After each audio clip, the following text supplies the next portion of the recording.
How to fix Messenger not showing active online friends.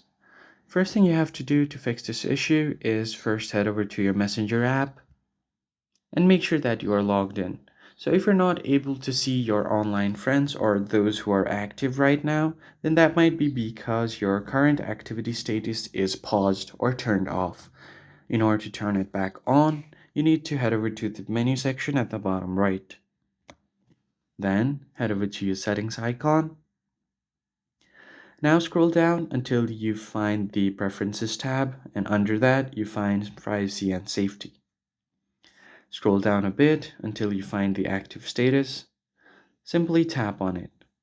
So what happened is you won't see when your friends and connections are active or have recently been active on this profile. To make sure that they can't see this info about you, you can turn this setting off whenever you're using Messenger or Facebook, and your active status will no longer be shown.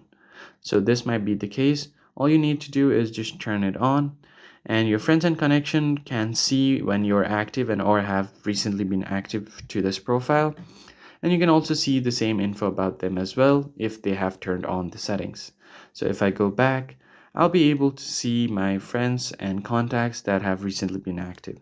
So as you can see, this person right here was active 33 minutes ago. So that's it for this video, guys. I hope it was helpful. I'll see you on the next one.